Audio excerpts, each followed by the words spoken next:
Alô? Ei, boa noite. Estou, E ontem? António? Oi, está me ouvindo? Sou eu, Paulo. Eu estou ouvindo Ah, os dois perfeitamente. sim, Ouve? Vocês também? bem, ouvindo bem agora. Muito bem, Eu Paulo. tô pelo celular. Ótimo, muito bem. E tu, António? Estou pelo celular. António, ouves-me? Estou ouvindo você bem. Ótimo, fantástico. Então podemos dar início finalmente aqui à nossa conversa, pá. É, deu esse contratempo hoje, né? É verdade. Infelizmente, terei que sair dentro de alguns 20 minutos. Mas pelo menos conversamos um pouco. É isso. Olha, uma vez mais, sejam bem-vindos aqui à nossa tertúlia. Ok. Eu estou gravando como é costume. Espero que não se importem, não é? Mas Não pode ficar à A vontade. ideia desta gravação é depois também disponibilizar para outras pessoas, a título privado, nunca publicamente. Mas pode ser que há alguma coisa que nós falemos aqui que venha a ser útil a outras pessoas e é por causa disso. Bem, aham. então eu aqui há uns dias recebi um, a inscrição do Paulo. O Paulo está no Rio de Janeiro, não é isso? Sim, E ele, portanto, tem experiência de piano, não é verdade? sim. E pois, Muito bom. e gostava também de falar aqui com a gente e de aprender algumas coisas e também de ensinar, porque não? Também estamos todos aqui para aprender, não é isso? Mas em se tratando Alô? dessa leitura da partitura, Olha, né? São quatro linhas. Ah, estou, sim, estou, eu estou falando. Alô? alô, Sim, tá me estou ouvindo? ouvindo perfeitamente. Tu acrescentaste o vídeo, eu aconselharia a não fazer por causa da estabilidade da ligação. Ah, tá, tudo bem. Eu tentei, não, eu aceitei, na verdade, eu aceitei uma ligação sua, que eu estou tanto com o notebook quanto com o celular ligado, né? Aí Oh, António, consegues eu ouvir-nos? aceitei pelo notebook aqui uma participação da ligação sua.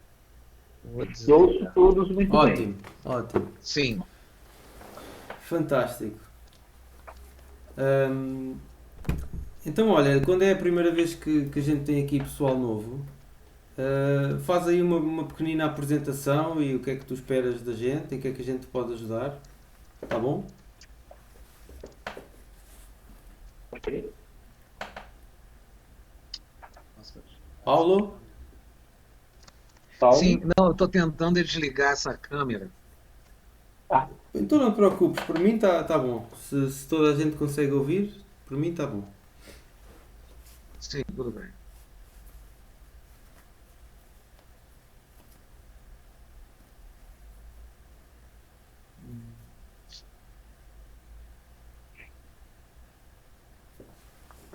Isso, Tirei. Não. Ó, agora está tranquilo, né? perfeito. Eu vou botar o fone. Tá dando Não, problema? eu estou É, ouvindo muito bem. tá bom? Tudo bem. Sim,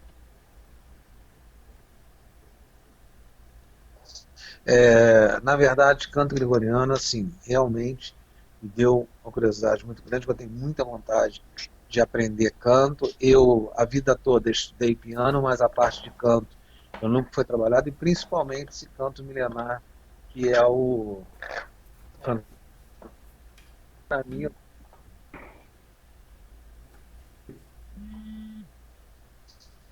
Oi? então eu sou novato mesmo. Muito bem. Novato E mesmo. a nível de. Ah, isso. Marinheiro de primeira viagem mesmo. Que eu tive observando lá no blog, você botou aqueles estudos, né, para estudar os intervalos, e a questão da mão também, eu não sabia dos dedos, Uhum. né? Você ia fazer as notas através daqueles dedos, então eu comecei a dar uma olhada lá e assim, é muito novo, tá? Principalmente a questão do pentagrama, não é um pentagrama na verdade, né? É das pautas que são quatro, né? Uhum. É isso. No canto gregoriano e na música antiga em geral, as partituras não tinham que ter um número fixo de linhas. Tinham as linhas que fosse necessário. Podiam ter, até primeiramente nem tinham nenhuma, depois começaram a meter uma linha, e depois foram aumentando o número de linhas para ficar cada vez mais exato, digamos, à medida que os cantores foram usando menos a memória e mais a capacidade de leitura, as partituras iam ficando mais completas. Mas pronto, isso é um pormenor, não é o. Temos, a gente habitua-se a cantar com uma, duas, três, quatro linhas, consoante a necessidade. Tá bom. António, querias fazer aí também uma pequenina apresentação, só para o Paulo te ficar a conhecer? Sim, tudo bom, Paulo? Eu sou daqui de Piracicaba, interior de São Paulo. Ah, interessante. Como pianista, já deve ter ouvido alguma vez falar do maestro Ernest Mali. Sim, inclusive parece que tem um conservatório de música também, não é? Que é muito antigo. É, Eu sou formado em canto, música pela Unicamp e dou aula no dia 12, inclusive, nós vamos fazer aqui na escola. Eu estou na escola agora nesse momento. Concerto voltado ao folclore e ele, maestro Ernest Mali, tocou flauta doce e algumas peças que ele compôs para fez arranjos, na verdade, para violão, voz e flauta. é muito interessante, hein? Pena que a distância para mim é muito longe. O meu irmão mora em Piracicaba, eu tenho um irmão que mora em Piracicaba. Como ele chama? É, Luiz Carlos. Luiz Carlos. A cidade aí parece Baixado dos Santos. A cidade parece grande, né? Sim, sim. Estive na casa dele, mas parece que a cidade aí não é pequena, né? Pelo que eu vi, pelo site.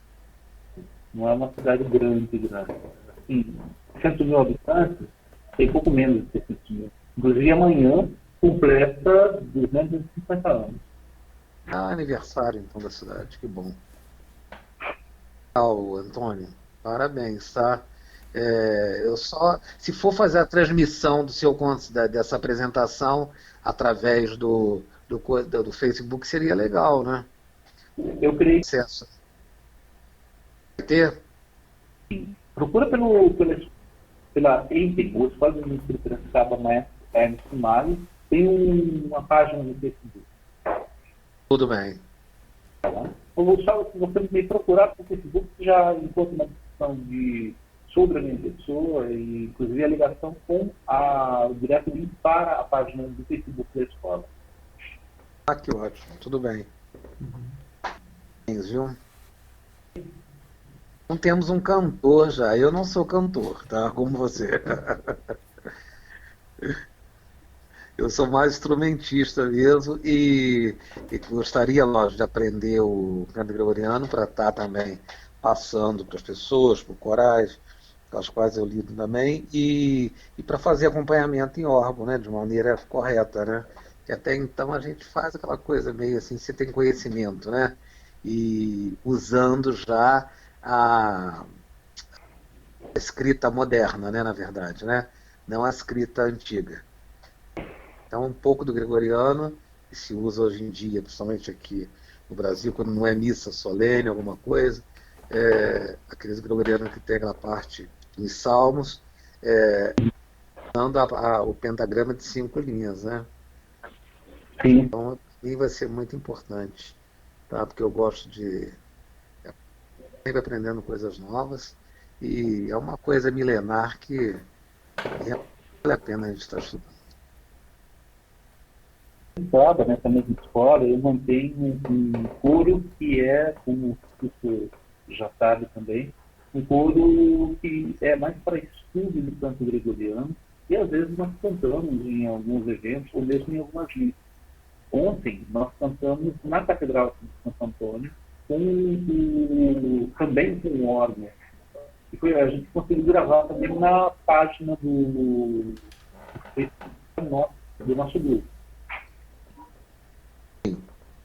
Então foi muito legal, porque eu fui celular, mas quem sabe numa futuro eu faço a transmissão com uma câmera melhor e com um som talvez um pouco melhor.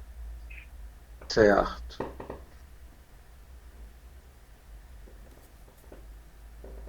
Fantástico. Eu estou com algumas dificuldades em ouvir, sobretudo o António.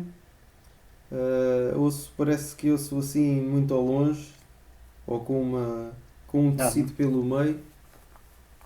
O Paulo ouço melhor, mas por vezes também ouço cortado. Não sei se será aqui deste Messenger, mas pronto, vamos vendo se. Mas já percebi que vocês conseguem se ouvir melhor, então tudo bem. Não, não, eu estou te ouvindo muito bem. Eu ouço melhor você do que o Antônio, tá? Também eu sou muito bem você, Francisco. E também, Paulo. É. E você também agora, tá entendendo? Assim, melhorou muito, tá? Tava um pouco longe, sim, mas agora melhorou bastante. E o Francisco, perfeitamente. Ótimo. Tá bom. Então e tu, Paulo, tens alguma função fixa como músico de igreja? Pensas ter? Como é? Eu já fui organista, né? Durante 4 anos numa matriz principal aqui de Barra do Piraí, tá? Aí depois, aqui no Brasil, houve um movimento, por um tempo, da renovação carismática, eles começaram a cortar o canto coral dentro da igreja, né? Então, na região aqui, na minha diocese, na verdade, que é na diocese Barra do Piraí Volta, da diocese Barra do Piraí Volta Redonda, sabe? Então, eles aboliram isso, não queriam, achava que era a questão da renovação carismática, eles achavam que era coisa de luxo, então cortaram órgão, cortaram tudo. Então, hoje em dia, convidado, toquei até a missa de Santana, no dia de Santana, e toquei a novena também de Santana, na Catedral de Santana, Uhum. e porque um seminarista, um rapaz, que era o.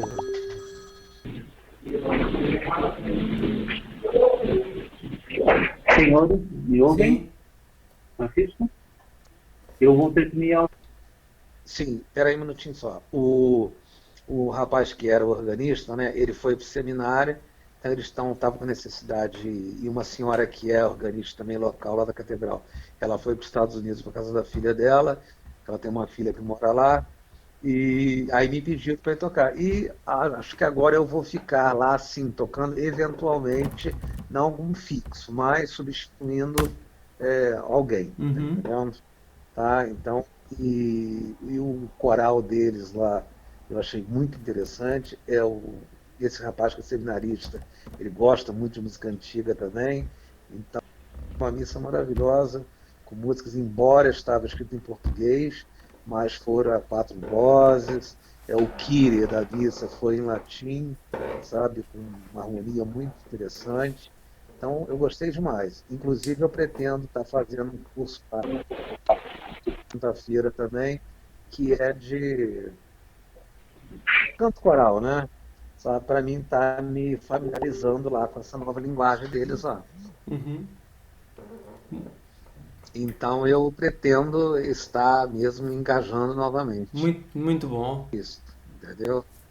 Eh, Você é o quê? Você é monge? Você é eu monge, não? sou médico. Eu sou É, amador disto, portanto eu não sou músico profissional. Ahm, nossa, então, eu basicamente comecei a aprender isto com um amigo. Nós fundámos um coro que cantava uma vez por mês na missa, o canto gregoriano, Isso entretanto foi dissolvido por razões várias, mas eu fui sempre estudando quando tenho algum tempo livre e, e depois como fui tendo contacto por causa do blog que eu tenho, vai havendo alguns contactos de pessoal disperso, então tive aqui esta lembrança de criar uma lista de endereços e de vez em quando nós juntamos.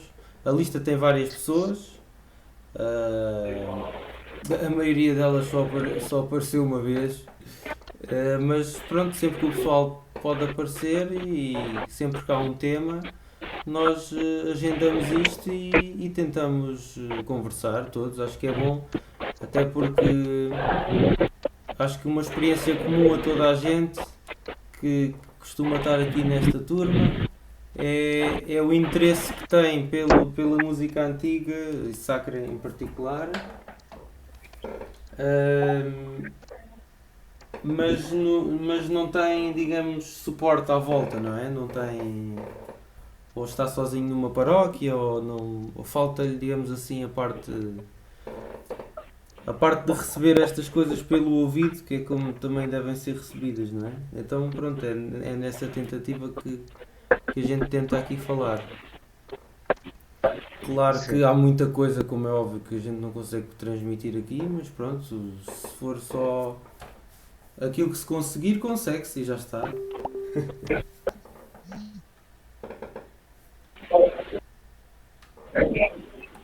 Então, estou também. Olha, o António foi-se abaixo. António? Ué, eu tô aqui. Ok. O Antônio apareceu uma mensagem dele aqui, até de conversa. Eu acho que ele clicou lá na conversa. Ok. Quero sair da conversa. Ele vai sair da conversa, ele vai dar aula. Muito bem. Ó, Muito bem. para conversar, vamos com o Francisco. Eu, entretanto, Ah. vou tentar adicionar aqui também o Hélio, que é um rapaz que também costuma cá vir. Vamos ver se ele consegue entrar. Tá bom. Francisco, Oi, António. eu vou precisar sair agora porque eu tenho uma aula para dar. Muito bem. Valeu. Uma outra oportunidade conversamos mais. É só me chamar. Certo. Um abraço. Um abraço a todos. Abraço, Antônio. Vai com Deus. Boa aula. Ok. Então, pois isto é uma coisa muito informal e nós tentaremos te dar, apontar-te a bibliografia que tu possas estudar e tentar-te ajudar com as necessidades práticas. Tu já tens solfejo, tens um bom conhecimento de música, da teoria musical moderna, não é? A música antiga é ligeiramente diferente. Claro que pode-se sempre interpretar a música antiga à moderna, certo? Claro que do ponto de vista musicológico isso depois é bastante criticável e não tem, digamos que não tem grande valor académico. Mas para fins termos de cumprimento litúrgico, pois faz-se e pronto, não é? Claro que à medida que a música antiga tem esta particularidade de quanto mais nós vamos estudando, mais vamos percebendo que é diferente da moderna, porque era tudo diferente, não é? Quer dizer, desde a parte do ensino, a parte das prioridades estéticas, a parte da própria função da música na sociedade, tudo isso era diferente. E à medida que a gente vai aprendendo, vai-se apercebendo, mas pronto. Nós também não temos que fazer as coisas exatamente iguais, pelo menos do ponto de vista litúrgico, como faziam os antigos, porque nós também somos igreja e também fazemos aquilo que podemos, não é? Aliás, a história da música, em particular a história da música sacra, vai sempre buscar aquele salmo que diz: cantai um cântico novo, não é? Então é sempre cada geração sente aquela necessidade de fazer algo diferente.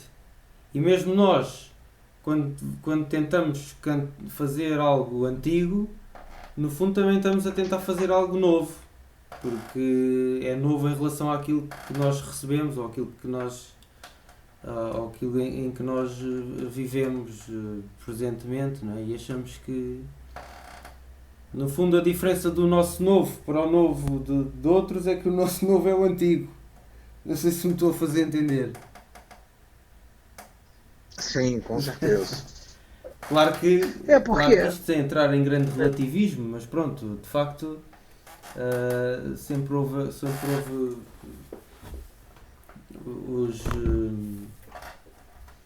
os vários autores sempre fizeram isto, foram sempre buscar às coisas antigas, como é que é aquela frase do Evangelho? O bom pai vai buscar ao baú coisas velhas e coisas novas, não é? Há uma frase que diz isso.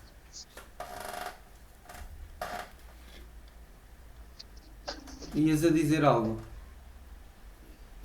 Não, eu ia falar justamente isso, que sempre tem um parâmetro, né?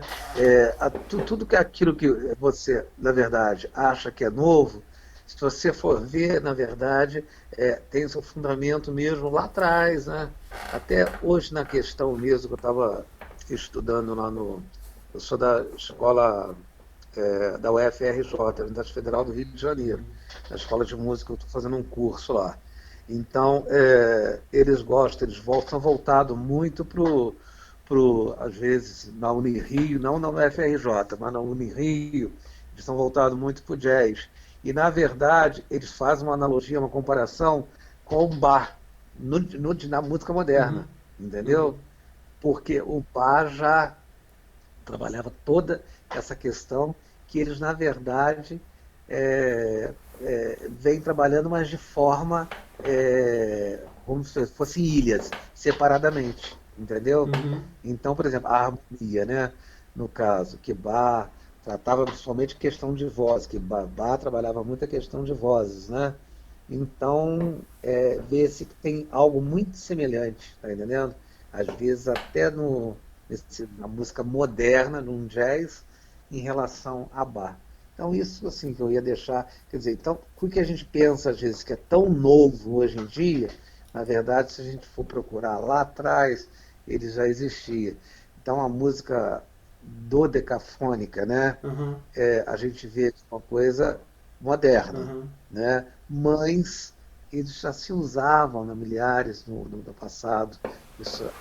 Toda essa coisa foi deixado de lado por um tempo com a questão do temperamento, né, após Bach, a coisa toda, mas na verdade isso já existia, sempre existiu, está lá no fundo do baú, na verdade. Então a raiz mesmo está na música antiga. Tudo, quando você vai ver, volta mesmo lá atrás, né? Então o que a gente pensa que é tão novo, na verdade não é. Essa música antiga, na verdade, ela é tão atual quanto as atuais, que eles pensam que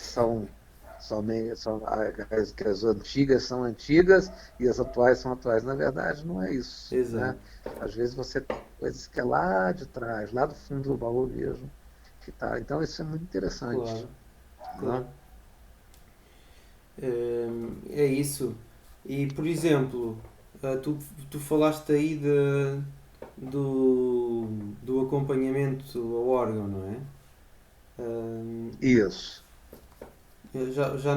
Há 15 dias, quando nós nos reunimos pela última vez, também o Rodrigo, que era um outro rapaz que também veio com quem tivemos a conversa, eu e o António, também tinha colocado a mesma questão. O método que eu aconselho seria este, portanto, não olhar para o acompanhamento como um simples acompanhamento, mas olhar como vozes de contraponto, ou seja, ganhar primeiro uma experiência de ou melhor, o contraponto, não é? Portanto, o que é o contraponto? É aquele conjunto de regras que permite criar uma segunda voz em relação a uma primeira, não é? Portanto, a música sacra Sim. está baseada num conjunto, num repertório monódico que vem nos códices. Portanto, mesmo hoje em dia, nos livros de canto gregoriano, só existe música a uma voz. Mas essa música não era cantada desde os primórdios da Igreja, nunca foi exclusivamente cantada monodicamente. Ou seja, ela era cantada monodicamente a maior parte do tempo, mas nas ocasiões de maior solenidade e quando havia esse talento por parte dos cantores, havia aquilo que nós hoje em dia chamaríamos polifonia ou acompanhamento, não é? Mas que na época tinha outros nomes. Então a primeira referência que nós temos na igreja é chamada parafonia. O que era a parafonia? Era simplesmente alguns cantores que ou improvisavam ou tinham de memória as segundas e terceiras vozes que soavam harmonicamente com a primeira, que era a principal. De como é que eles faziam isso nós não sabemos. Não há qualquer documento histórico, pelo menos, que os estudiosos conheçam. Depois, mais tarde, aparece o primeiro documento histórico, que é o Tratado do Guido d'Arezzo, em que ele descreve regras formais para o canto de uma segunda voz, portanto, em ordem à primeira, que seria a voz da melodia, digamos assim, da primeira melodia, da melodia principal, que é essa que vem nos códices. Então ele chamou a isso discanto. O discanto já havia antes do Guido d'Arezzo. Portanto, essa era uma prática que existe, que está descrita em códices raros, em que existe portanto, em que existem duas vozes escritas. Portanto, a gente percebe que são para ser cantadas ao mesmo tempo. Tinham outros pressupostos estéticos, para nós até soa bastante dissonante, mas pronto, era os pressupostos da época. Então ele, na tentativa, como seguramente na época alguns faziam isso por instinto ou por jeito natural, não é? Ele... Estou só aqui a responder ao Hélio. Não consigo. Estou só respondendo aqui ao Hélio porque ele na conversa de grupo. Então, o Guido d'Arezzo, como era um teórico, ele depois escreveu no papel aquilo que ele ensinava aos alunos dele, que eram as maneiras como gerar uma segunda voz. Então, essas são as primeiras regras que nós temos escritas, não é? Sobre o que é que consiste uma dissonância, o que é uma consonância, em que ponto é que as vozes se devem aproximar, quando é que se devem afastar, etc. Não é? E depois, tendo uma segunda voz, é fácil não, mas não é, portanto, para criar uma terceira voz basta aplicar aquelas mesmas regras à terceira, ou melhor, da terceira em relação à primeira e da terceira em relação à segunda, não é? Portanto, cada voz que entra tem que cumprir sempre todas essas regras relativamente à primeira voz que é... E nota que eu quando digo voz não estou a dizer necessariamente voz humana, portanto, podia ser voz humana, à capela, como nós hoje em dia chamaríamos, mas podia ser também um instrumento de sopro ou outro.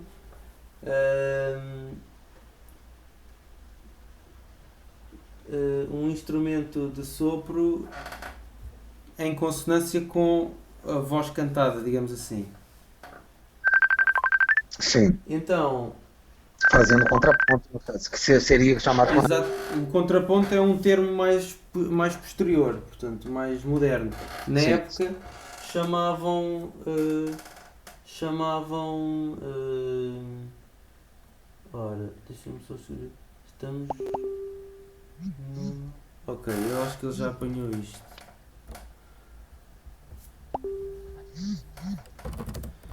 É. Hélio, Exatamente. Hélio, É aqui. Vou-te como chamar. faço para entrar no grupo? Tá perguntando. Exato. Então, só para terminar a ideia, antes dele entrar. Na época eles chamavam discanto. Depois, com o tempo, pela época da Renascença, chamavam a isto canto de órgão. Era o nome que davam nos tratados do Renascimento, etc. Hélio? Hélio? Alô? Ele deve estar com problemas no microfone. É. Então, com o tempo, claro que estas regras vão mudando, não é? De volta e meia havia um teórico e o próprio gosto da época ia criando isto. Então, mas aqui a ideia principal é esta. Quando existe uma rotina de musical num coro, a dada altura, os próprios cantores aprendem, formal ou informalmente, a compor e a cantar outras vozes em relação à primeira.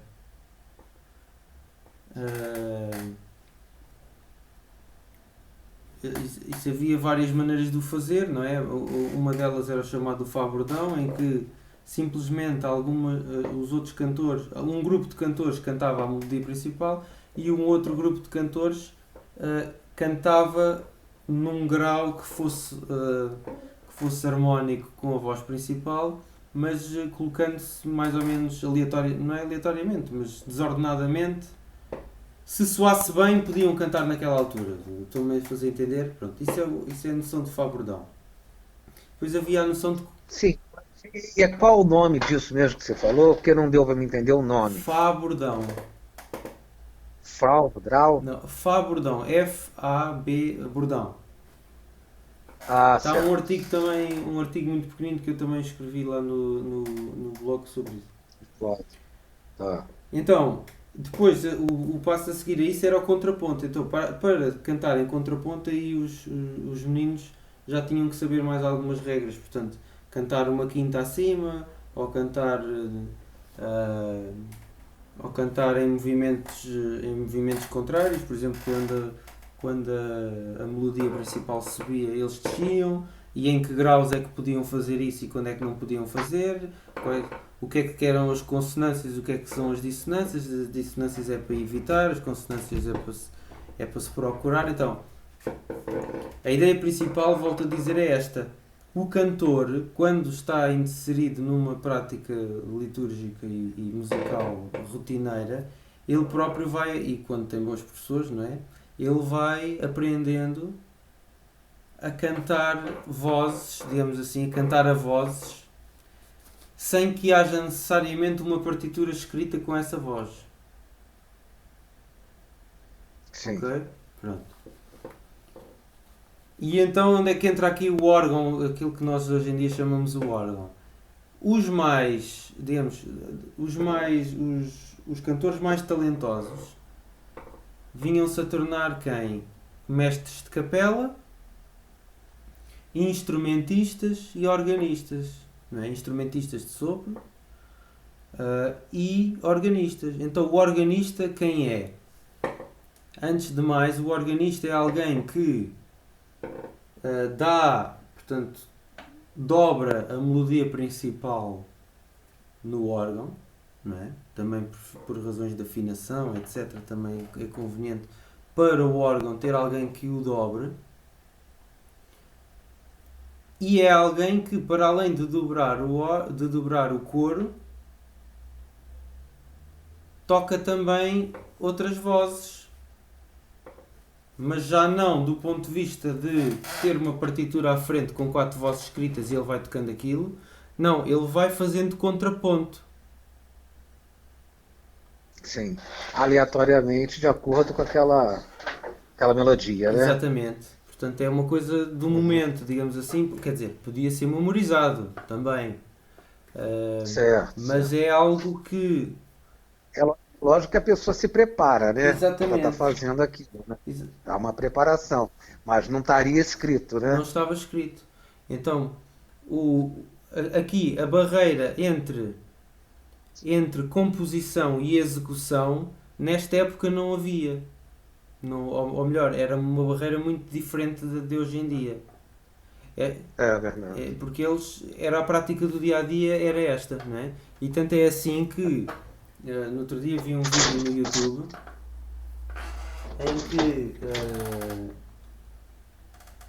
em que olha, o Hélio diz que está escutando muito bem. Então Falou, ele disse, vai escutando. ele Se quiseres escreveu. escrever alguma pergunta ou alguma coisa aqui, escreve aqui no canal de texto, que eu também tenho um canal de texto aberto. Então a ideia. Muito bem. Eu estava a dizer, portanto, no outro dia vi um vídeo no YouTube sobre também uns indivíduos que estudam música antiga e eles estavam falando sobre o baixo contínuo. Ora, o baixo contínuo era isto. Portanto, era um indivíduo que sabia muitíssimo de contraponto e que tocava portanto, E era improvisado, né? sim, sim. É, Era improvisado em função daquela melodia principal e seguindo todas as uhum, regras de contraponto. Quer dizer, não poderia haver erros de contraponto só porque soava bem, não. Aquilo tinha que seguir uma certa ciência. sim. Então, o que eu proponho, realmente, quando alguém me pergunta sobre acompanhamento ao órgão na missa ou na liturgia, eu proponho primeiro a tentar percorrer este caminho, que é primeiro aprender a cantar, e quando digo aprender a cantar não é aprender a cantar ser um cantor de ópera, não, pá, qualquer voz serve, Sim, desde que seja afinada, porque isso é outra, portanto os timbres na música antiga não são os mesmos que hoje em dia se usa, e isso basta ir ouvir algumas gravações, percebe-se isso claramente. Hum, Pronto, serve perfeitamente o nosso timbre do dia a dia, vá, digamos assim, o timbre de não cantor. Não é preciso ter aquela voz sim. de ópera, nem de cantor lírico, nem nada disso Postado, para né? cantar. Pois. Então ir ganhando este à vontade com o repertório, com as sonoridades do repertório, com os métodos mais simples de polifonia, não é? De um Fá-bordão, depois aprender algumas regras de contraponto, o chamado discanto ou canto de órgão, ganhar prática na música coral polifónica e depois aí sim começar a tentar transpor isso para o órgão. Isso creio que seria a melhor reconstituição, digamos assim, autêntica da coisa. Claro que fazer isso para o domingo que vem não dá, não é? Mas é um caminho que se vai trilhando. Certo. Eu tinha pensado também nesta sessão, já não nos sobra muito tempo, mas de ser também abordarmos um pouco a missa de Requiem. A razão de ser disto foi que o pai do Hélio, que é o rapaz que nos está escutando, ele faleceu há umas 2, 3 semanas e eu de facto lembrei-me de falarmos sobre a missa de Requiem. A missa de Requiem é muito importante.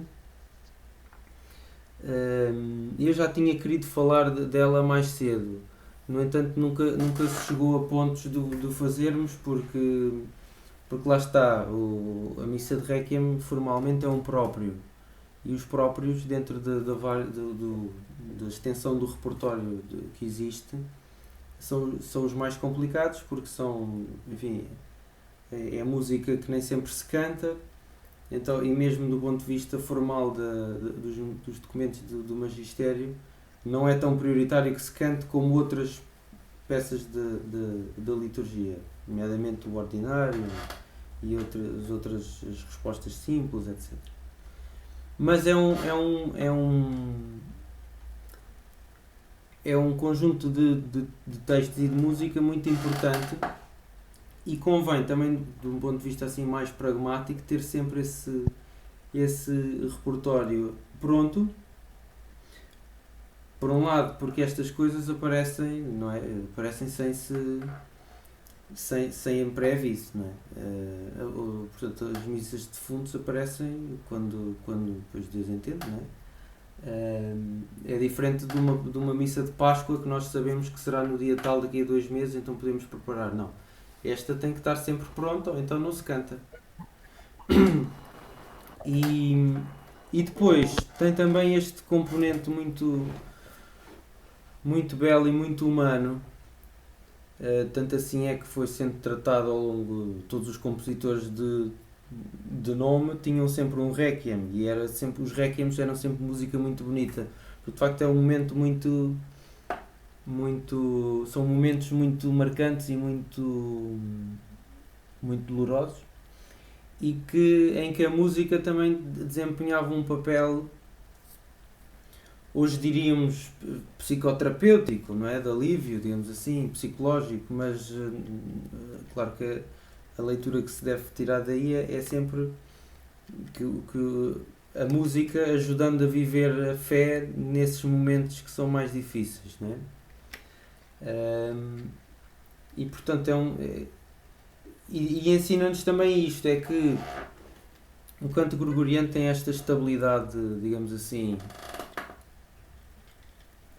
esta austeridade estética / estabilidade emocional, em que nós, ao ouvirmos uma música, não conseguimos captar imediatamente quais é que são as emoções que fluem nessa música. E isso é muito bom também para nos normalizar um pouco, porque nós temos momentos em que passamos na nossa vida em que estamos com um determinado estado de espírito e apetece-nos, digamos assim, como que exacerbar esse estado de espírito, não é? Seja a alegria, seja a tristeza. E de facto isso muitas vezes faz descambar ou para uma alegria excessiva, não fundamentada e quase histérica, não é? Ou para uma tristeza demasiado, digamos, desesperançada e também no fundo, pronto, que não tem cabimento na vida cristã. E portanto, a música, creio eu que o canto gregoriano também nos ajuda um pouco a voltarmos aos eixos, não é? Então, isto é válido. Traz um equilíbrio. Diz? Não, traz um equilíbrio, né? Porque ele leva muita meditação, né? Uhum. E é uma música muito meditativa. Então, além de realmente ser terapêutica, e tudo que você, como é que fala, trabalha a meditação, então te ajuda muito realmente a te colocar nos eixos, como você falou, né? Então, realmente, eu acho formidável. Eu coloco sempre, na hora de eu dormir, o canto gregoriano, sabe? Muito bom. Muito interessante, eu gosto demais. Sempre estou escutando, porque está muito disponível hoje em dia no YouTube, eles colocam, né, sequências enormes, né? Então, realmente, e até mesmo já traz lá essa terapêutica, não, parte assim, há tratamento de saúde terapêutico, medite, músicas boas para meditação.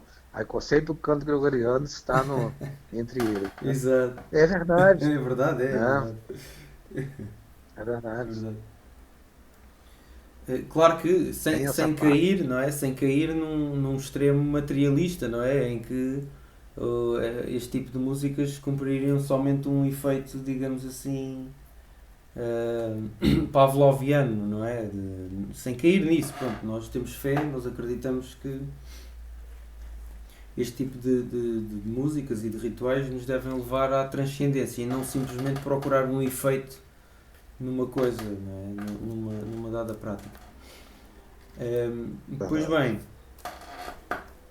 então, só para terminar esta ideia, por exemplo, vocês se forem ouvir uma música de Páscoa ou uma música de Quaresma, não é? Embora o espírito, digamos assim, diríamos nós hoje, embora o espírito que anima esses dois tempos seja completamente diferente, isso não se transparece muito facilmente na música. Claro que depois os estudiosos, quando vão analisar peça a peça, depois apontam: bem, esta peça é o oitavo modo e isso gera alegria, etc. Mas para o nosso ouvido, ainda muito destreinado, essa distinção não é nada clara. E também não é clara com a música de Requiem. Então eu gostaria que a gente aproveitasse agora alguns minutos só a vermos mesmo algumas peças, uma por exemplo da missa de Requiem. Eu enviei para o vosso e-mail umas partituras, não sei se receberam ou não. Eu creio que o Hélio, recorda-me lá. Alô? Estou? Alô? Hélio? Tá escutando? Hélio, Oi. perfeitamente. Agora sim, finalmente. Cheguei para pelo menos as considerações finais. Bem-vindo. Deixa eu ir para um lugar mais silencioso aqui.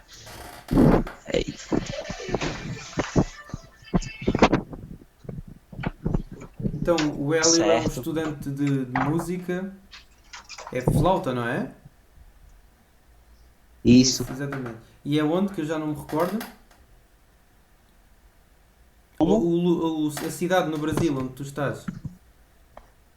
Ah, sim. Eu sou de Moreno, Muito Pernambuco. bem. Estamos aqui falando com o Paulo, que é do Rio de Janeiro, é pianista. E pronto, já estavas a ouvir a conversa também toda. Tu recebeste Sim. recebeste as partituras que eu enviei ou não? Sim, Ótimo. recebi. Então, tu neste momento, tu tinhas-me dito que ias começar, ou que já estavas numa missa na forma extraordinária, não é? Eu faz uns 2 meses assim que eu não vou, mas antes eu tava cantando mesmo nela todo domingo. Muito bem. Então, olha, vamos ver eu sugiro que vocês abram aí o PDF que diz. Eu estou baixando. Exato, Requiem na forma extraordinária. Pronto. Para nós começarmos a implementar. Tu tens visto alguma coisa da solfa, Hélio? Ou nem por isso? O solfa então nesses últimos tempos eu não tava praticando. Tá bom. E por um monte de tarefa na faculdade Claro. e tal. E, inclusive eu fiquei muito, como eu posso dizer, muito mal, porque tava cheio de tarefa e não tava conseguindo fazer tudo bem, né? Mas acho que Claro, então prioridades são prioridades, não é? Muito bem. Então, olha, se tiveres aí aberto a missa pro defunctis da forma extraordinária, o PDF, eu vou cantando e vocês, pronto, mais. A teoria está explicada lá naquele postal que eu já vos mostrei. Agora, a prática, vocês ouvindo-me, conseguem intuir como é que isto se faz. Francisco, Sim? essa aí é o antigo. Estou? Não te ouvi, não te ouvi. Essa aí que tu tá falando é um PDF de um livro bem antigo, né, escaneado. É essa que tu tá falando? Sim, é preto e branco. É um. Eu enviei-te Enviei-te um. Não, não é essa. Também. É um que ele mandou por e-mail agora Exato, mesmo. me enviei assim há coisa de 1 hora ou 2. Para o teu e-mail. Você enviou agora. Ah, peraí, deixa eu olhar. Chegou. Hum, Tu já tens aberto, Paulo? Abrir. Missa Profundis. Exato. É um fecheiro zip que se chama Requiem Partituras. É, E sim. depois é um PDF que se chama Requiem F maiúsculo extraordinária. Ponto PDF.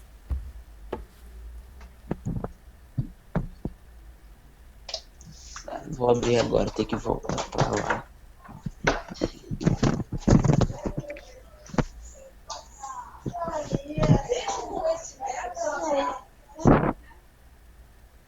Esse tá na sala. Alô? Deixa eu abrir agora. Acho que vai dar certo agora. É que o celular tá quase descarregando. Uhum. Pronto, este PDF eu tirei, é um excerto do Gradual Romano de 1961. Portanto, que é o livro, digamos, oficial para a forma extraordinária. O livro o livro de música oficial para a missa na forma extraordinária.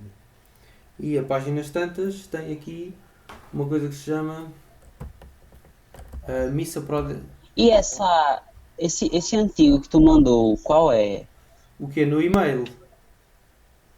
Sim, no primeiro e-mail, né? Sim, Naquele que é um exato. antigo, Então, um livro aquilo antigo. é um códice antigo, é um livro impresso no século XVIII.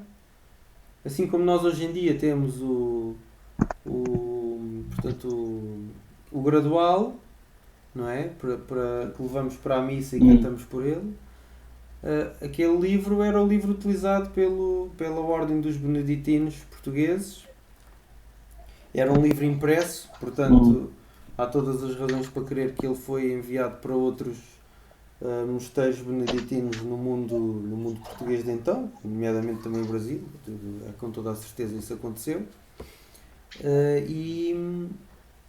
E era a música que era utilizada naquela época pela Ordem dos Beneditinos nos territórios portugueses.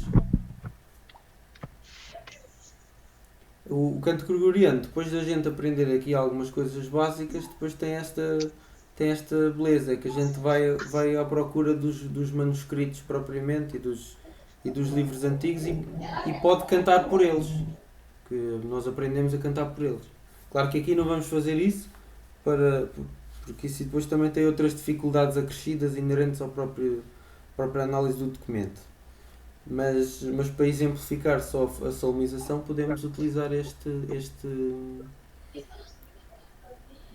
moderno, mas também poderíamos utilizar o outro. Portanto, as mesmas regras que se aplicam aqui aplicam-se aos outros. Ah, entendi. Então, já toda a gente tem o PDF aberto? Eu ainda não, mas pode começar porque tá meio lento aqui, mas pode ir começando. Então eu vou cantar isto. Vou fazer aquilo que se chama a solfa, ou seja, é o solfejo desta peça. Certo. Ut, re, ut, re, mi, re, ut, re, ut. Parênteses. Portanto, na altura em que este livro foi publicado, a estética da igreja era em que estas notinhas em que aparece o ponto. Tu estás a ver a figura, Paulo, não estás? Paulo? Estou aqui. Isso. Tu Consegues ver o PDF ou não? Consigo ver o Ótimo. PDF. Então, estes pontinhos chamam-se pontos de demora. É uma coisa anacrónica, portanto, isto existe nas partituras de gregoriano modernas porque houve uma altura em que se pensou que realmente que este tipo de notas que eram mais lentas. Mas eu aqui vou cantá-las ao dobro do tempo. Claro que noutras épocas da história isso não era assim que se fazia, não é? Então, por exemplo, É. na época, olha, na época daquele códice que eu meti uma fotografia lá no e-mail, eles não ligavam nada a isto, portanto não havia nem pontos, nem estes episemas, que são estes traços. Por exemplo, este traço que parece um acento que está por cima da sílaba ed e aeternam, eles também não usavam isto. Pronto, isto é uma coisa que entretanto se demonstrou que está ultrapassada, mas pronto. Então eu aqui o que vou fazer é, vou cantar isto à canto do chão, ou seja, como se fosse um manuscrito ou uma partitura do século XVI, está bem? Se vocês quisessem cantar num grupo de canto gregoriano hoje em dia, que não esteja a par deste tipo de considerações, basta chegar onde tem os pontos ou onde tem um traço horizontal por cima da nota, que às vezes também aparece, não é o caso agora, basta cantar o dobro do tempo, digamos assim. Portanto, em vez de cantar Nam, seria Nam. Ok? Pronto. Então vá, eu vou cantar isto to date. Vou fazer a solfa.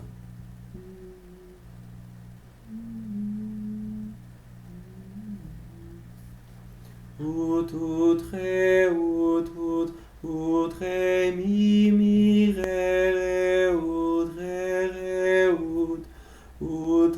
mi, sol, mi, fa, mi, re, ut, re, mi, re, ut, mi, re, ut, mi, re, ut,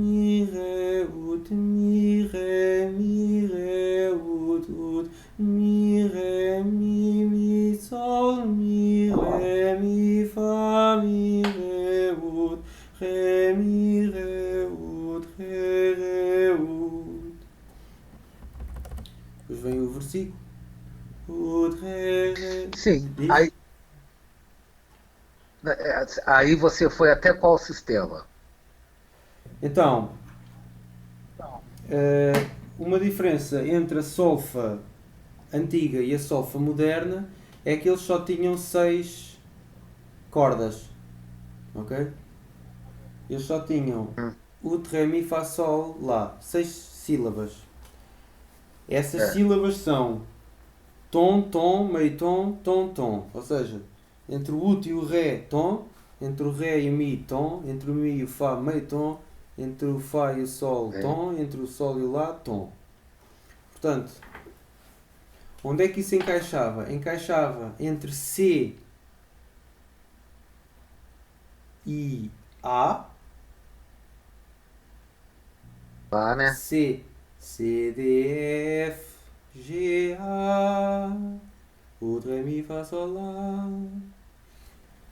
E é por causa disto que nós hoje em dia cantamos o C como Dó, Ré, Mi, Fá, Sol, Lá. É porque na origem era o, Ré, Mi, Fá, Sol, Lá. Mas não é só nessa zona. Portanto, onde quer que se aplicasse esta relação tom-tom, meio tom-tom-tom, eles cantavam sempre o Ré, Mi, Fá, Sol, Lá. Neste caso aqui deste introito, como nós só cantamos de F para cima e no B passamos por bemol, cantava-se o chamado hexacorde mol, ou seja, era o hexacorde que começava em F, ou seja, F igual a ut, e daí para cima ficam todas. Ut, Ré, Mi, Fá, Sol, Lá, Lá, Sol, Fá, Mi, Ré, ut, F, G, A, bemol, C, D, C, bemol, A, G, F, o, Ré, Mi, Fá, Sol, Lá, Sol, Fá, Mi, Ré, ut. Ok? Deixa eu te perguntar. Sim, ok, isso. Aí eu te perguntei antes, foi o seguinte, na verdade, o sistema que eu falei, assim, porque você tem no primeiro sistema um compasso, dois, três, quatro, cinco. Não, Aí não, tem aqui duas não existe barrinhas, né? compassos. Isso é. Não, eu sei, mas aí tem duas barrinhas, né? Eu digo, você cantou até onde? ah, Fez o solfa até onde? exato, foi até à barra dupla. Barra dupla, tá. Tu foste acompanhando? Ótimo. Acompanhamos. Então vá. Mas é uma literatura nova para mim, né? Tudo bem. Então, Hélio, isto cantado seria. Hum. Ah, finalmente. Ah, Ré.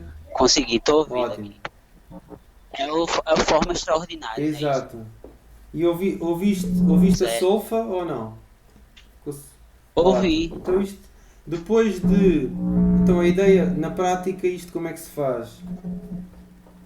Como nós sabemos onde é que é o Ré, Mi, Fá, Sol, Lá, e como temos a prática das mãos, certo? Nós, à medida que vamos cantando isto, vamos carregando nas articulações da mão correspondendo a cada grau. Estás a compreender, Paulo? Sei, Então aí, eu achei aquilo interessantíssimo. Eu assisti um pouco dos vídeos lá no seu blog. assististe ao quê?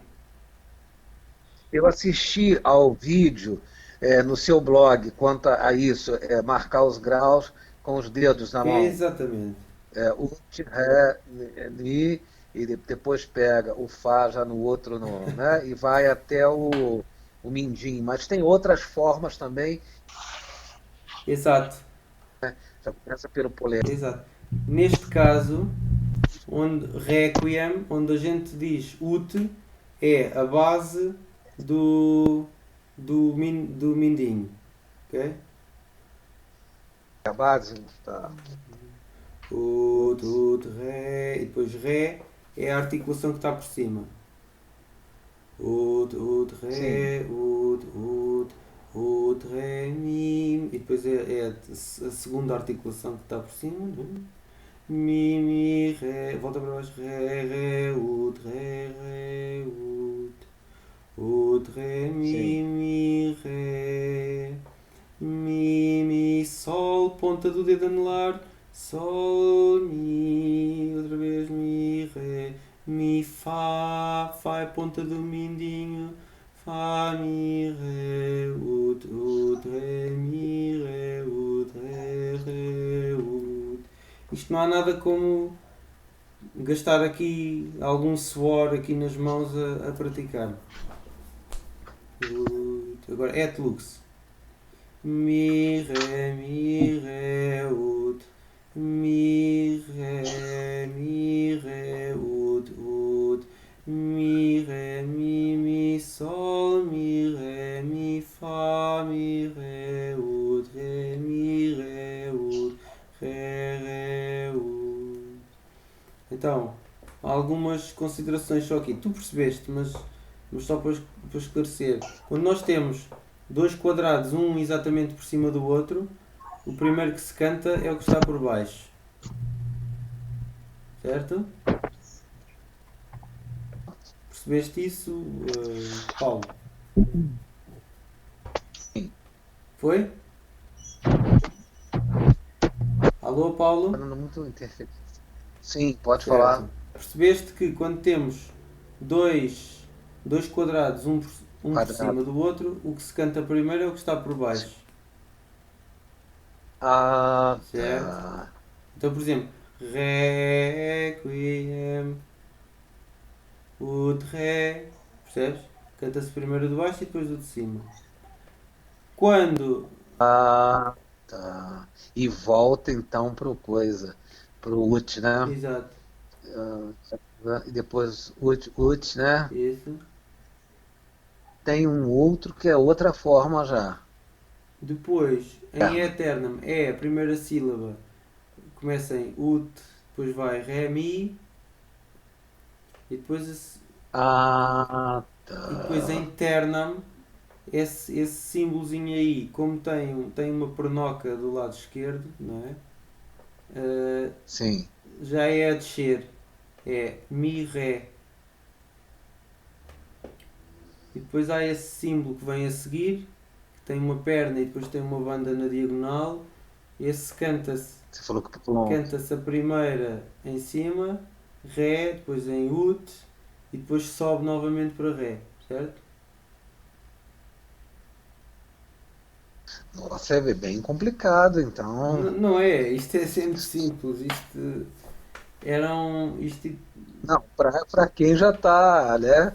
Como é que fala? Acostumado com essa lei dessa maneira, vá, né? não vamos pensar muito nisto, vamos avançar. Agora vamos pelo. Sim. Vou só cantar isto uma vez Mas isso, para você. isso era ensinado pra criança, não? Exato. E até era aprendido de memória e tudo. Requiem aeternam dona eis Domine.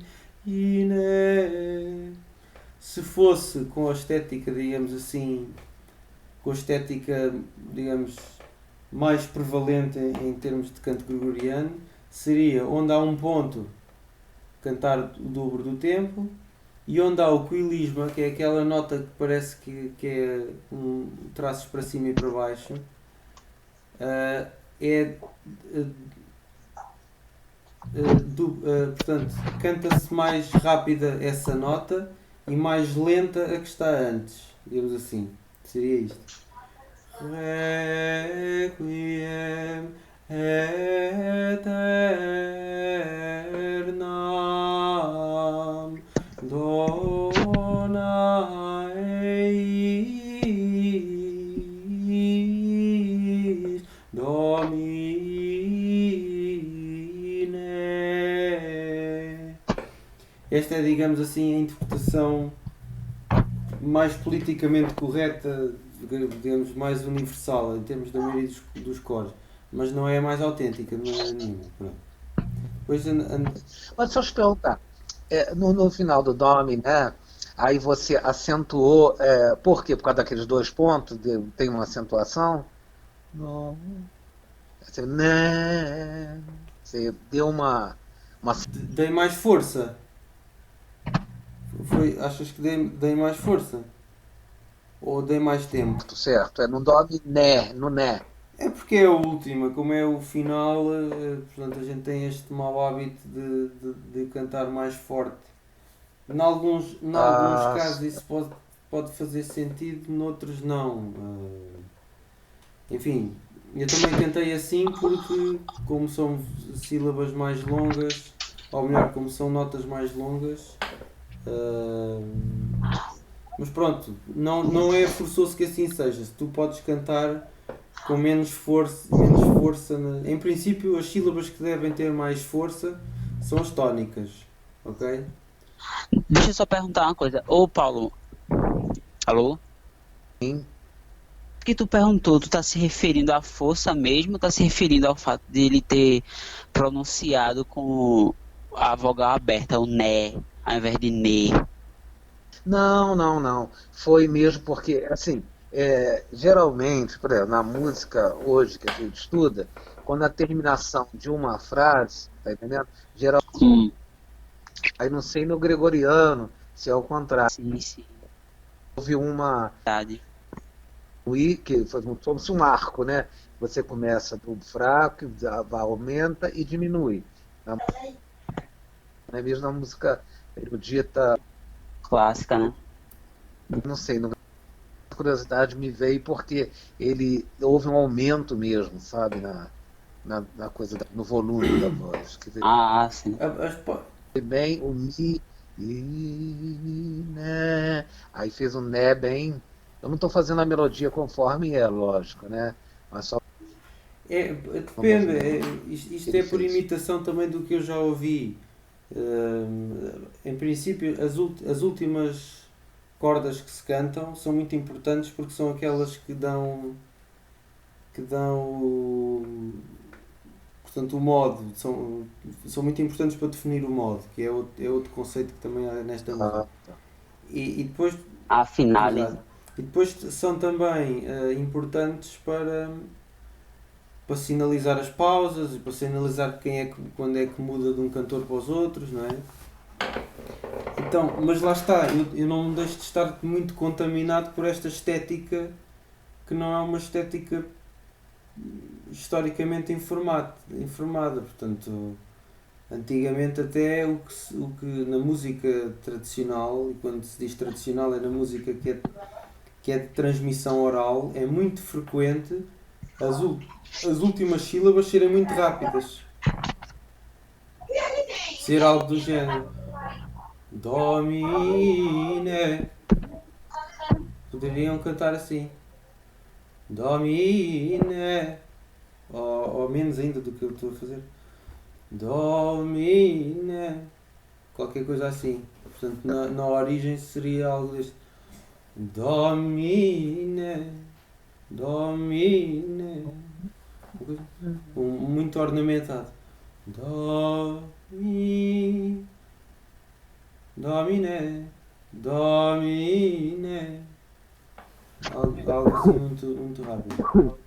Então vá, avançando.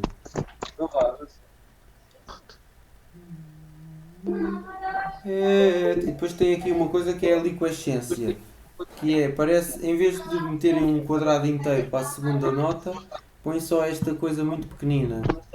Então, isto serve para dizer a consoante. Neste caso seria... Em vez de ser et, há quem cante assim. Et. Ou então et. Ok? Et lux perpetua. Em vez de et lux. Entendes a diferença, Paulo? Sim. Et lux perpetua luceat eis.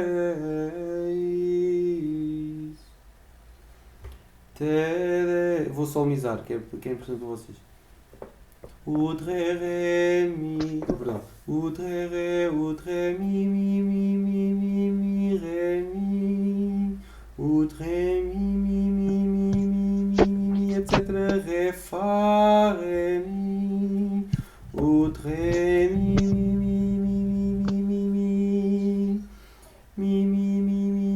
udre mi re ud.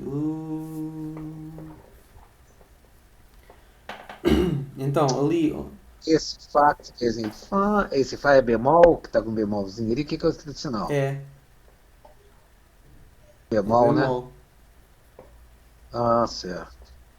Portanto, é B. Até isso aí é bem tranquilo, né?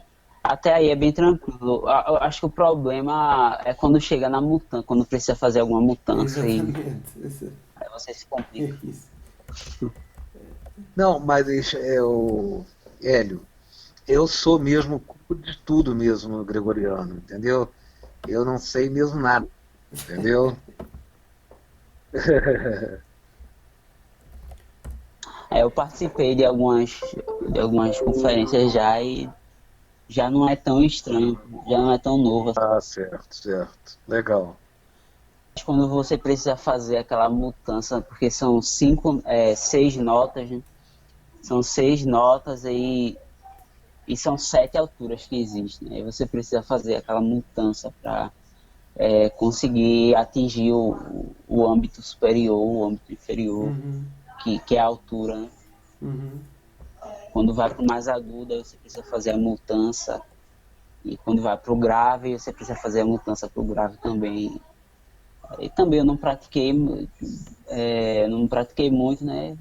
acho que com um pouco de prática dá para fazer tranquilamente. Não é coisa, né, bicho de sete cabeças, né? Uhum. Nada tão difícil assim que não se consiga fazer. Então, este introito tem duas particularidades, ou melhor, tem uma. Uma das particularidades é que não tem glória. É o único, praticamente o único introito em que não se canta glória no final. O habitual é cantar-se a antífona do introito, ou seja, é o refrão, aquilo que nós hoje em dia chamaríamos o refrão, que é desde onde está aquela maiúscula grande até à, à barra dupla, e depois a seguir segue-se um versículo, um ou mais do mesmo salmo, consoante seja necessário para, enfim, para cumprir a função litúrgica do cortejo, dos ministros, etc. E o último desses versículos é sempre o Glória à Pátria. Neste caso seria Gloria à Pátria et Filio et Spiritui Sancto sicut erat in principio et nunc et semper et in saecula saeculorum. Seria et in saecula saeculorum.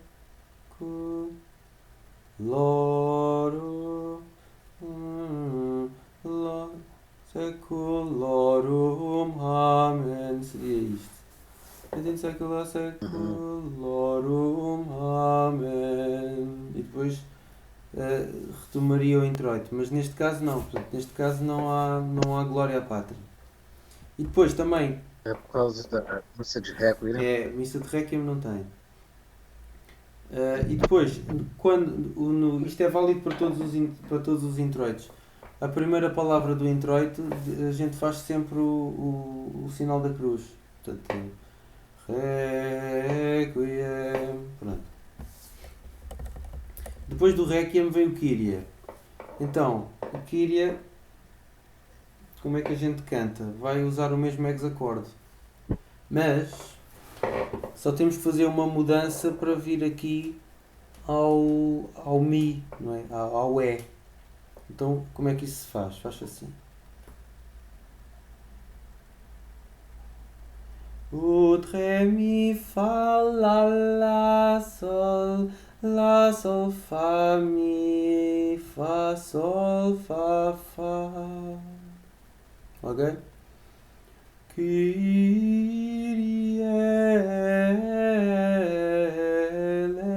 eleison. Ut, Ré, Mi, Fá, Mi. Perdão. Ut, Ré, Mi, Fá, Lá, Sol, Fá, Mi, Fá, Sol, Lá. A alternativa seria cantarmos logo sem mudar. Portanto, no hexacorde natural, e como só precisamos de um grau acima do hexacorde natural, bemol, utilizávamos a regra que é una, super, lá, sempre este fá, que seria Fá, Sol, Lá, Sol, Fá, Mi, Fá, Sol, Fá, Fá. Portanto, isto canta-se 3 vezes. Ô Francisco, Sim, eu me perdi. Tá onde? Aonde é é o isso? Kyrie. Estamos no Kyrie. Em qual compasso? Ou em É a qual. primeira invocação do Kyrie. Por que você tá fazendo? Fá, Sol, Lá. Fá, Sol, Lá, Fá.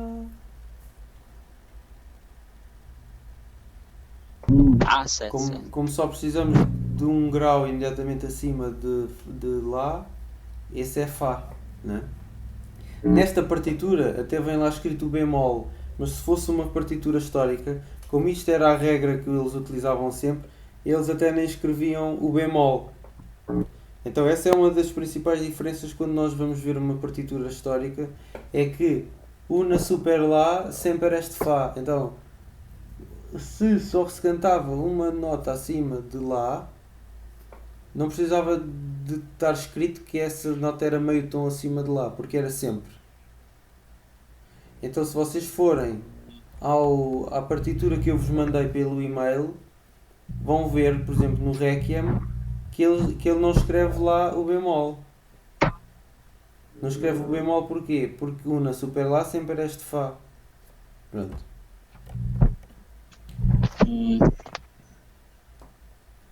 Agora o Cristo. O Ré, Mi, Fá. Perdão. Fá, Sol, Lá, Sol, Fá, Mi, Fá.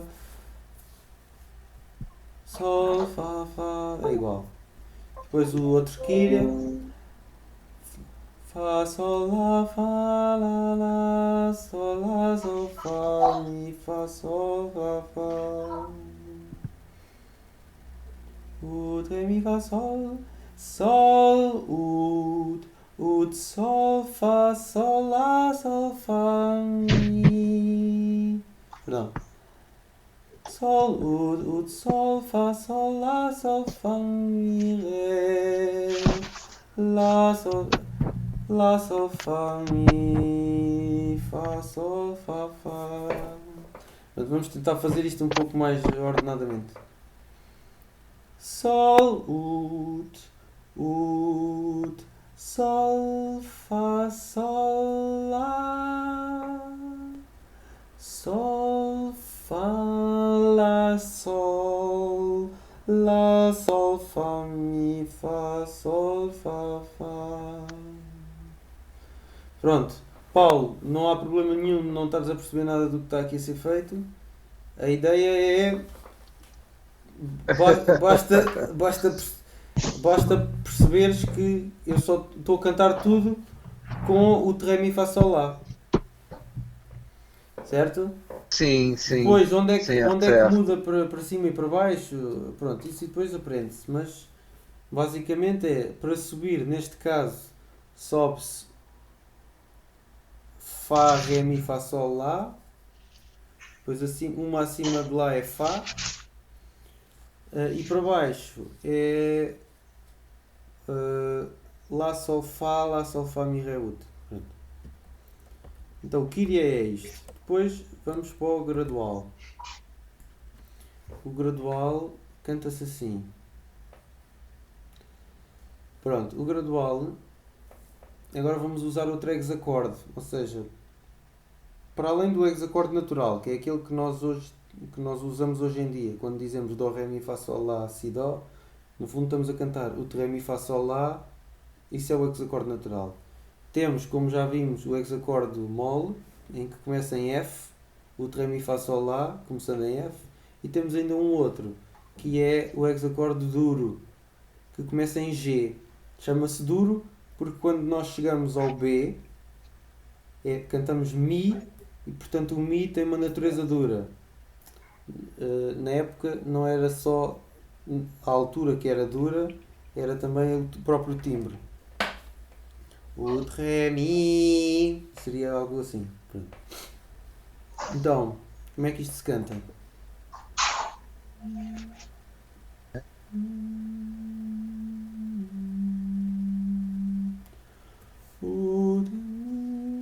Ut, Mi, Ré,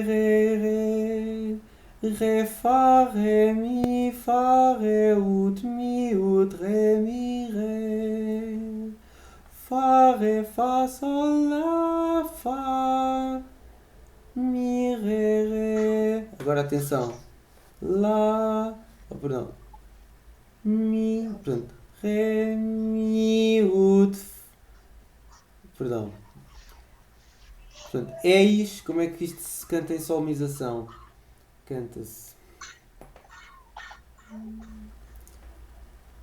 Ré, Mi, Ré, Fá, Mi, Ré. Sol, Fá, Lá, Fá. Sol, Ré, Fá, Ré, Ut, Ré, Mi, Fá, Sol, Fá, Ré, Mi, Ré. Fá, Mi, Fá, Sol, Lá, Fá, Mi, Mi.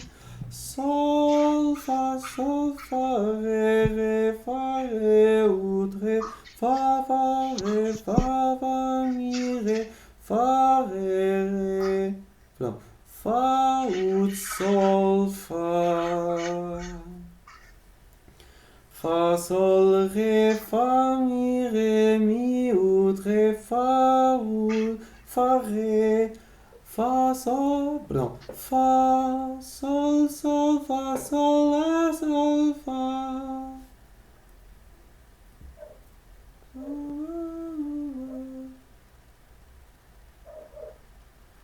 Lá, fá, lá, fá, ré. Sol, mi, fá, ré, ut, ré. Mi, fá, sol. Fá, sol, lá, fá, ré, mi, fá, ré. Pronto, aqui com algumas incertezas de solfa, mas é isto. Ré, in memória.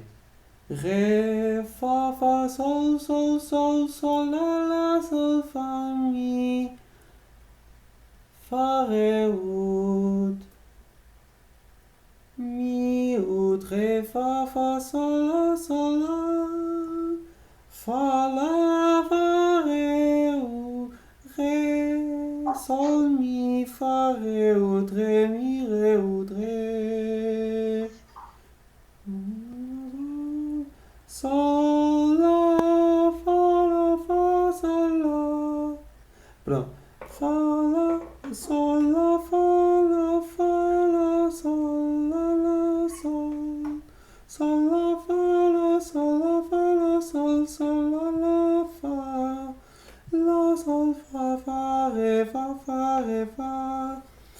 Fá, ré. Fá, sol, lá, sol, fá, sol, ré, ré. Fá, sol, fá, mi. Ut, ré, fá, mi, ut, ré, fá. Mi, sol, lá, fá, ré, ut, ré, fá, ré, fá, mi, ré, fá, ut, sol, fá. Fá, sol, lá, perdão. Fá, sol, ré, fá, mi, ut, ré, fá, sol, lá, fá, mi, fá, sol. Ut, ré, fá, lá, sol, fá, mi, fá, ré. Então é isto.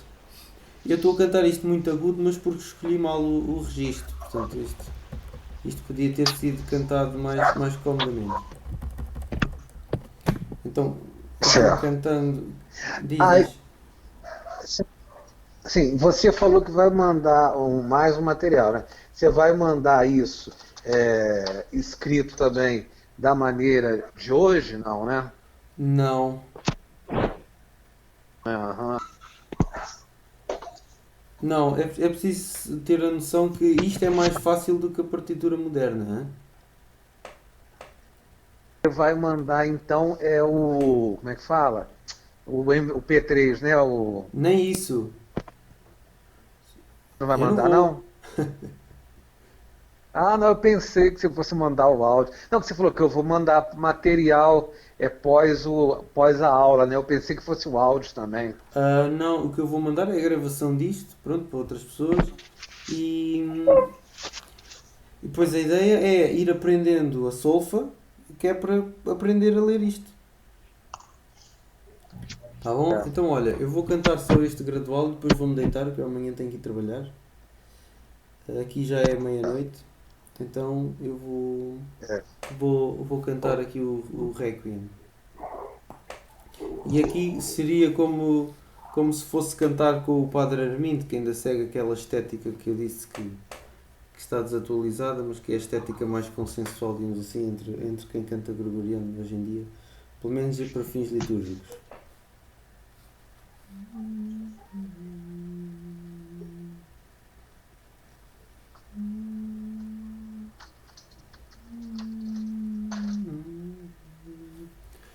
Requiem aeternam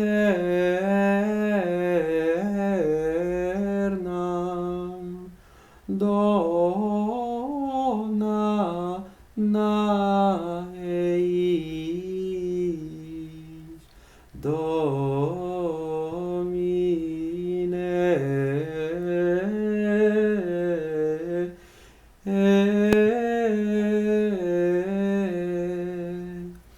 et lux perpetuam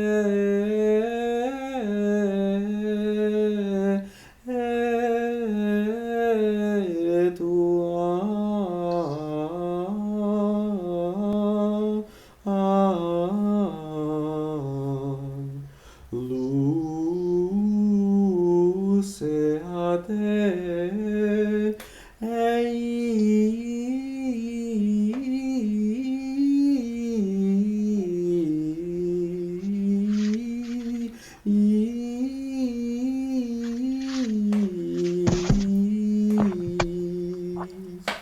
Pronto, teoricamente, onde haveria aqui estes quartos de barra, que são estas apóstrofes a meio do neuma, isto seria uma respiração, mas não é obrigatório, pelo menos nesta estética mais moderna, digamos assim. In memoria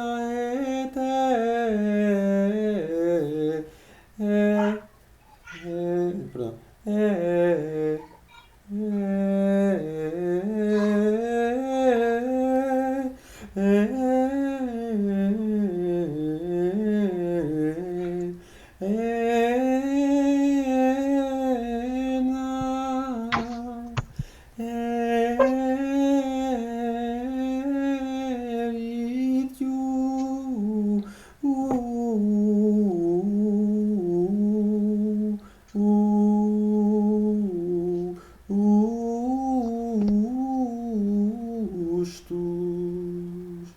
Ab auditionem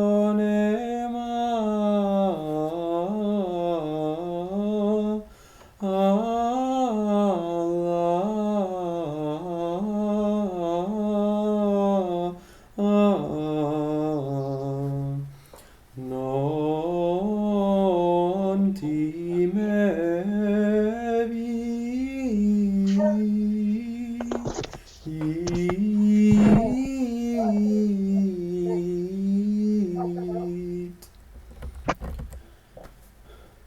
Ok?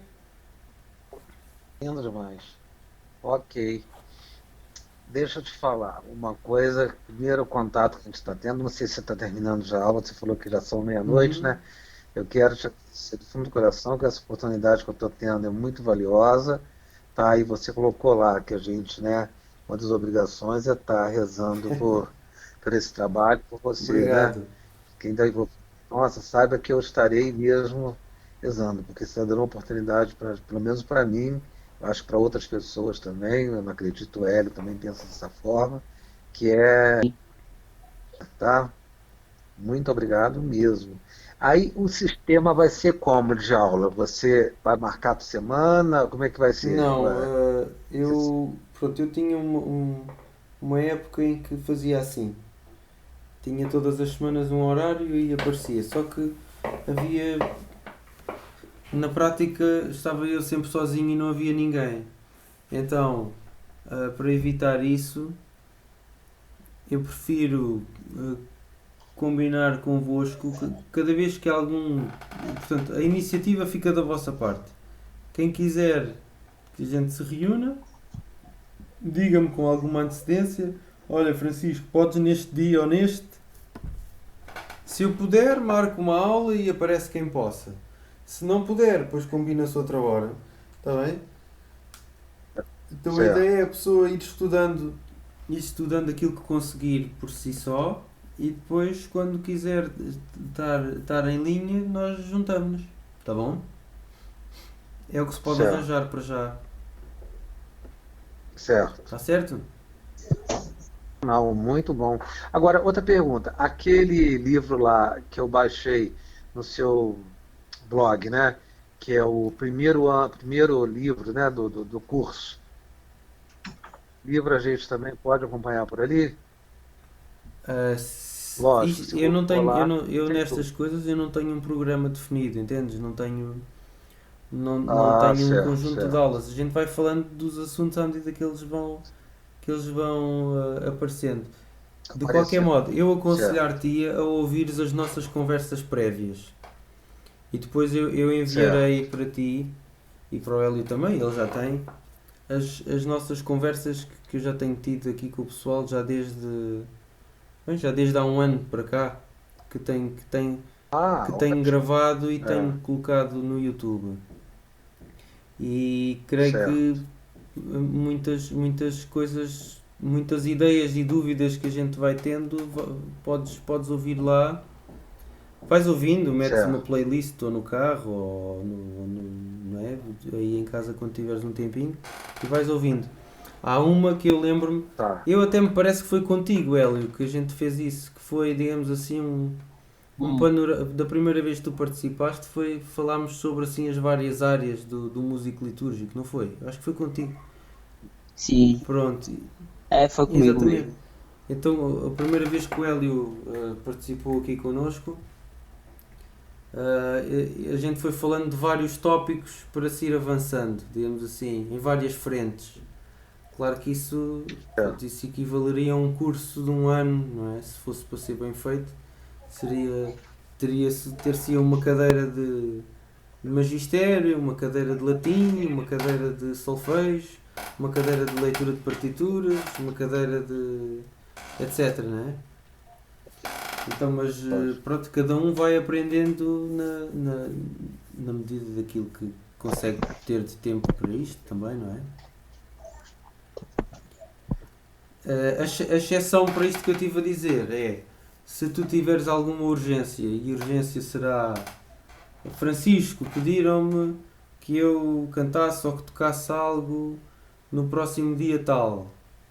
O que é que tu recomendas? E aí a gente vê. Não é? Aí posso-te arranjar PDFs, assim como arranjei aqui com estas partituras do Requiem. Posso-te arranjar algumas partituras se tiveres dificuldade em achá-las. Ou pelo menos para saberes onde é que elas se encontram, etc. Se for uma coisa assim mais urgente, mesmo pelo Messenger, eu posso te responder. Agora, para a gente treinar e aprender a ler, isso tudo convém ser mais agendado. Tá bom? Tudo bem. Olha, eu agradeço também a tua presença e o teu interesse. Também a verdade é que, é como digo, se não. Eu, infelizmente, aqui onde vivo, não tenho um sítio onde cantar. De modo que se não fossem vocês também a desafiarem-me aqui através da turma, eu também praticamente acabava por não olhar para isto, porque agora tenho tido também outros afazeres profissionais e pessoais e não só. Então também isto acaba por ser o meu momento de estudo do gregoriano e de revisão também acaba por ser aqui convosco e também vos estou grato por isso. Certo. E como eu te falei, rapaz, esse teu projeto, assim, em língua portuguesa, não tem outro lugar melhor para você aprender o canto gregoriano. Eu vasculhei um monte de. Procurei, mas em língua portuguesa, esse teu projeto é o melhor de todos. Obrigado, Hélio, és muito generoso pá, da tua parte. Então é isso, né? É, obrigado aí por mais por dispor esse teu tempo para ajudar a gente. Tá. Eu prometo que agora eu vou me dedicar mais. Estou de férias agora, vou ter mais tempo. E qualquer dúvida eu entro em contato contigo ou com o Felipe mesmo, com, À vontade, ou com qualquer outra pessoa. E a gente marca uma um novo encontro. ação dessa. Muito bem. Olha, um grande abraço para vocês. Deus vos abençoe e vamos falando, Certo. Ok. tá bom? Boa noite para vocês todos, tá bom? Pro Hélio também. E muito obrigado mais uma vez, tá? Tá. Boa noite, Muita tchau. saúde, boa noite. Amém.